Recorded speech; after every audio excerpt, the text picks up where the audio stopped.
Smartband ini bisa nyanyiin smartwatch. Welcome to Tech Tech Channel.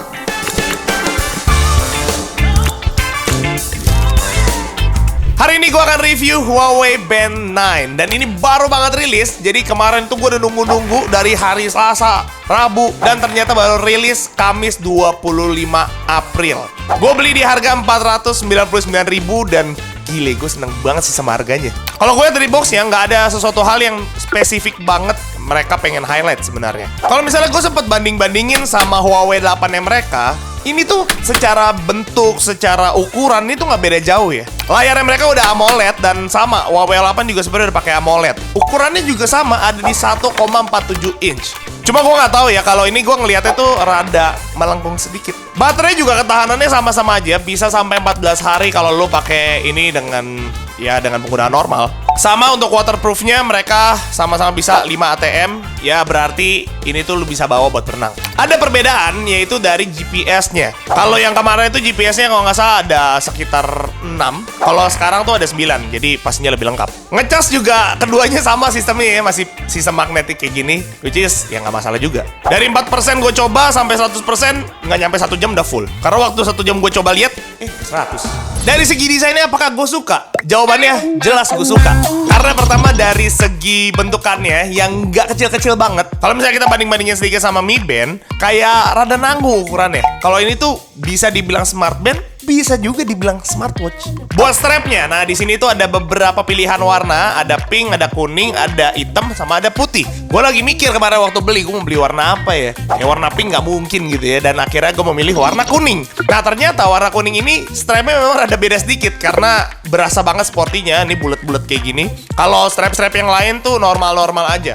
Gue pas pertama kali pegang bahan dari strapnya ini tuh halus banget, dan memang bener waktu dipakai gue ngerasa sangat nyaman sih. Tapi ya gue nggak tahu ya, kalau misalnya lu pakai ini sering-sering ya naik motor, nanti belang-belangnya bulet-bulet gitu. Untuk sistem dari ngancingnya juga menurut gue menarik. Jadi sini kayak perpaduan gitu antara smartwatch sama smartband. Kalau untuk berat jelas lah ya, ini lebih enteng daripada smartwatch. Ini tuh cuma 14 gram kalau misalnya nggak pakai strap. Oh ya, untuk ganti strapnya ini gue suka deh, karena kita tinggal pencet satu tombol terus kita tarik aja, nanti strapnya bakal keluar. Buat pasangnya juga kita tinggal tekan aja. Kalau di layar bezel gue bisa bilang memang tidak setipis itu, cuman gue nggak ada masalah sama sekali karena gue ngerasanya ini tuh masih bisa diakalin pakai watch face yang memang backgroundnya hitam aja. Gue sih suka ya sama beberapa watch face bawaannya mereka, dan apalagi yang klasik ini, love it. Untuk aplikasi udah pasti kita pakai Huawei Health. Ya gue seneng sih sebenarnya untuk konekin ke aplikasi ini. Waktu gue coba sih gak ada masalah sama sekali, lancar-lancar aja dan cepet. Nah kita akan coba cek nih, watch face-nya sebagus apa di sini. Gue sih jujur aja ya, banyak watch face yang sebenarnya bukan selera gue gitu. Ya walaupun ada sih yang bagus, tapi kadang-kadang ada yang bagus tapi berbayar guys. Oke, di aplikasi biasanya sih gue pakai ini pertama-tama untuk setting notifikasi, kita tinggal nyalain aja. Tapi memang untuk aplikasi yang cukup spesifik, nggak terlalu banyak nih kalau bisa lihat di sini. Jadi sisanya yang nggak ada di sini masuknya ke other, termasuk notifikasi TikTok. Sayang. Gue biasa nyalain Raise to Wake, sama gue coba buat find device-nya. Ya masih sama ya, dia cuman kayak getar-getar gitu, dan gue ngerasa kadang-kadang kurang efisien juga, apalagi kalau kondisinya tuh nggak sesunyi itu. Oke, untuk penggunaan sehari-hari gimana bang? Gue bisa bilang ini enak dan bahkan lebih dari cukup. Untuk lock screen gue seneng nih, karena yang kemarin Huawei 8 ini tuh cuma bisa raise to wake doang, kagak bisa tap to wake. Sekarang udah bisa ya, tinggal kita tap, lock screen-nya langsung nyala. Tapi untuk raise to wake-nya menurut gue juga udah cukup responsif kok, jadi no issue. Tapi yang bikin gue sangat happy yaitu karena smartband ini udah punya always on display. Ya kalian perlu tahu kalau selama ini gue beli smartband itu juga nggak pernah ada yang always on display. Dan yang menurut gue keren karena ini always on display-nya itu nyesuaiin sama watch face yang kita pakai. Kita juga bisa buat waktu raise to wake itu tuh dia tetap always on display, jadi nggak balik ke wallpaper biasa. Gue sih lebih suka pakai settingan yang ini. Mereka juga udah bisa auto brightness, jadi kita nggak perlu atur sendiri. Nanti dari sensor-sensor ini yang akan menentukan terangnya tuh oke disesuaiin lah. Untuk notifikasi di sini muncul sih masih sama-sama aja. Gua heran karena di sini tuh nggak ada auto replay ya. Karena gue lihat kok di video-video orang di Huawei 8 itu ada auto replay. Gua nggak tahu apakah karena memang ini nggak bisa buat di WhatsApp atau memang settingannya gue kagak ngerti. Buat kalian yang suka dengar musik, di sini kita juga bisa kontrol. Ini normal aja sebenarnya aplikasinya. Buat remote foto ini juga udah bisa. Tapi yang menarik di sini adalah flashlightnya mereka. Di sini kita bisa ganti warna. Bahkan untuk mode ngebling-ngeblingnya kita bisa ganti-ganti. unik dan menarik. Alarm kita bisa set dari jamnya atau dari aplikasinya. Kalau untuk getarnya itu sendiri kita aturnya tuh terpisah ya. Cari aja vibration. Ini kita tinggal pilih aja mau yang pelan atau yang kenceng. Health trackingnya gimana bang? Kita akan coba langsung aja. Tapi sebelum itu ada fitur menarik lagi nih buat kalian yang tidur tapi pengennya tuh ada suara-suara ambience gitu ya. Ada nih mereka juga beberapa pilihannya kayak suara gerimis, bubble dan segala macem ya.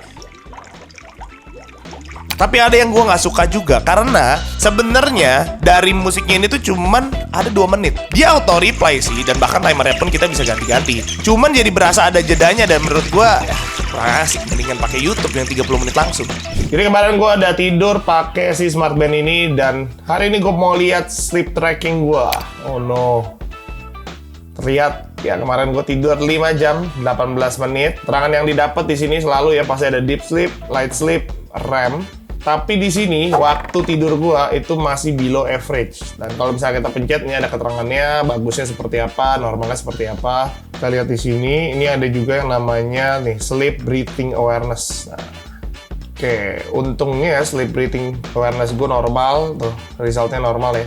Gue menemukan ada satu fitur yang cukup menarik dan belum pernah gue lihat ya di Huawei sebelumnya. Ini namanya adalah Health Clovers. Jadi intinya di aplikasi ini akan ngebantu kita untuk ngeboost kesehatan. Nah tergantung dari goalsnya itu apa.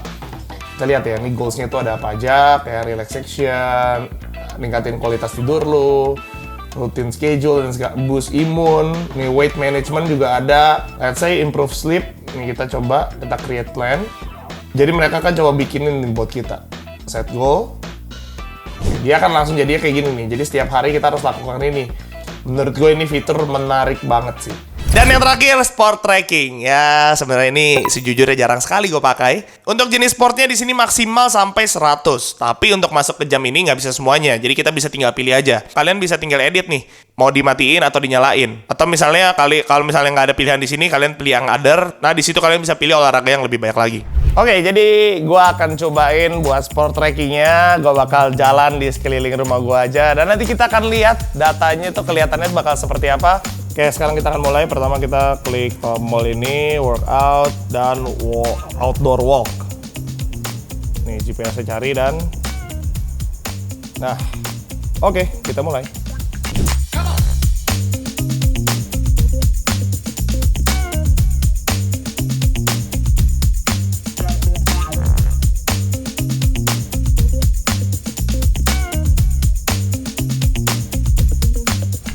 Ini bakal dikasih tahu dapatnya berapa kalori, to durationnya, average speednya, bahkan fastest pace. Cukup lengkap banget nih stepsnya. Oke, heart rate-nya, perkembangannya, terus ini itu baru ternyata hitungannya masih warm up lah ya. Terus juga untuk rute yang kita puterin, ini tuh bakal ke-detect. Kalau misalnya mau pamer di sosial media, tinggal diklik share aja. Dan bahkan menurut gue yang cukup useful dan menarik karena di sini ada yang namanya fitness course. Jadi kalau misalnya kalian bingung mau olahraga apa, banyak banget pilihannya. Tapi ini ada di aplikasi doang ya, di jamnya nggak ada. Kalian bisa pilih aplikasinya, bisa kelihatan juga ini untuk intermediate, untuk beginner, untuk advance atau untuk basic bahkan. Satu lagi ada fitur buat mereka kasih tahu jadwal kita olahraga. Tapi ini lebih ke jogging atau lari gitu ya. Yang pertama kita perlu isi-isi dulu nih data-datanya. Kalau udah oke, lanjut. Mereka bakal tanya nih mau berapa jauh larinya. Udah, terus tanya lagi mau berapa lama, mau mulai kapan, mau di hari apa aja. Dan kalau misalnya udah semua, nanti mereka akan bikinin plannya gimana. Kesimpulan dari gue, sangat amat gue rekomen buat kalian yang lagi nyari smart band 500 ribuan beli ini. Gak tahu sih Mi Band 9 tuh bakal keluar kapan dan apakah bakal ngalahin ini atau enggak. Tapi untuk sekarang gue bisa bilang ini adalah smart band terbaik di harga 500 ribuan. Kalau kalian udah beli atau misalnya kalian juga mengalami kayak, Bang, ternyata di Huawei Band gue begini bang, tulis aja di kolom komen, gue juga pengen tahu. Karena so far gue pakai belum ada kendala nih. Kalau misalnya kalian punya pendapat lain daripada gue, kalian mau kritik videonya, tulis aja di kolom komen. Sampai jumpa di video berikutnya, bye-bye.